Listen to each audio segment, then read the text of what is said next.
الرجال قوامون على النساء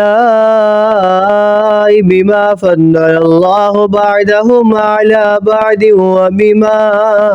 أنفقوا من أموالهم فالصالحات قانتات حافظات للغيب بما حفظ الله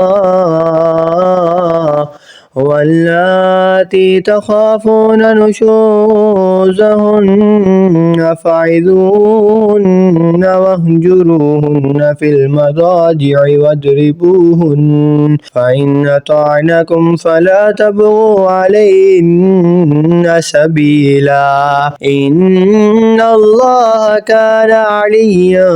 كبيرا وإن خفتم شقاق بينهما فبعثوا حكما من أهله وحكما من أهلها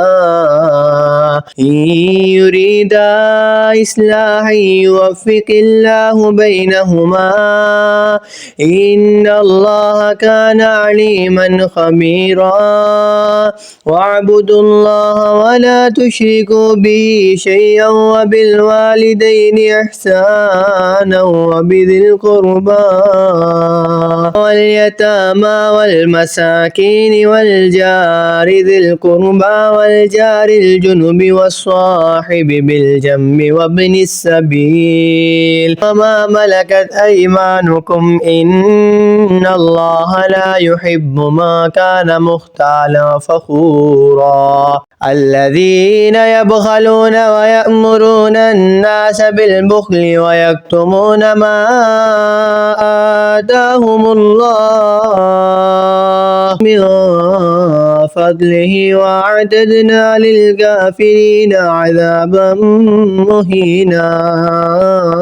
والذين ينفقون أموالهم رئاء الناس ولا يؤمنون بالله ولا باليوم الآخر ومن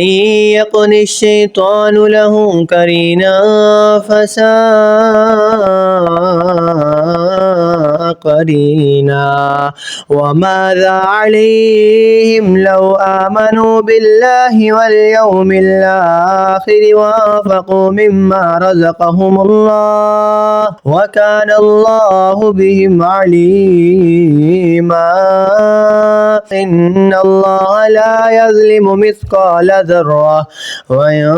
تك حسنة يضاعفها ويؤتي من لدنه أجرا عظيما فكيف إذا جئنا من كل أمة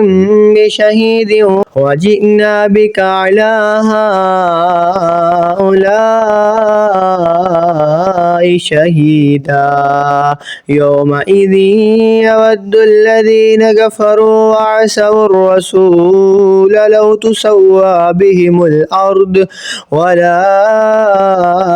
يكتمون الله حديثا। मर्द अफसर हैं औरतों पर इसलिए कि अल्लाह ने इनमें से एक को दूसरे पर फजीलत दी और इसलिए कि मर्दों ने उन पर अपने माल खर्च किए। तो नेक बख्त औरतें अदब वालियां हैं, खामद के पीछे हिफाजत रखती हैं जिस तरह अल्लाह ने हिफाजत का हुक्म दिया। और जिन औरतों की नाफरमानी का तुम्हें अंदेशा हो तो इन्हें समझाओ और इनसे अलग सो और इन्हें मारो। फिर अगर वो तुम्हारे हुक्म में आ जाएं तो इन पर ज्यादती की कोई राह ना चाहो। बेशक अल्लाह बुलंद बड़ा है। और अगर तुमको मियाँ बीबी के झगड़े का खौफ हो तो एक पंच मर्द वालों की तरफ से भेजो और एक पंच औरत वालों की तरफ से। ये दोनों अगर सुलह कराना चाहेंगे तो अल्लाह इनमें मेल कर देगा। बेशक अल्लाह जानने वाला खबरदार है। और अल्लाह की बंदगी करो और इसका शरीक किसी को ना ठहराओ और माँ बाप से भलाई करो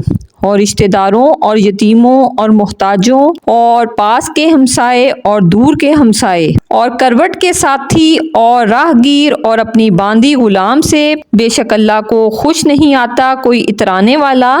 बड़ाई मारने वाला जो आप बुखल करें और औरों से बुखल के लिए कहें। और अल्लाह ने जो इन्हें अपने फजल से दिया है इसे छुपाएं और काफिरों के लिए हमने जिल्लत का अजाब तैयार कर रखा है। اور وہ جو اپنے مال لوگوں کے دکھاوے کو خرچ کرتے ہیں اور ایمان نہیں لاتے اللہ اور نہ قیامت پر، اور جس کا مصاحب شیطان ہوا تو کتنا برا مصاحب ہے، اور ان کا کیا نقصان تھا اگر ایمان لاتے اللہ اور قیامت پر اور اللہ کے دیے میں سے اس کی راہ میں خرچ کرتے۔ اللہ ان کو جانتا ہے، اللہ ایک ذرا بھر ظلم نہیں فرماتا، اور اگر کوئی نیکی ہو تو اسے دگنی کرتا اور اپنے پاس سے بڑا ثواب دیتا ہے۔ تو کیسی ہوگی جب ہم ہر امت سے ایک گواہ لائیں، اور اے محبوب تمہیں ان سب پر گواہ اور نگہبان بنا کر لائیں۔ اس دن تمنا کریں گے وہ جنہوں نے کفر کیا اور رسول کی نافرمانی کی، کاش انہیں مٹی میں دبا کر زمین برابر کر دی جائے،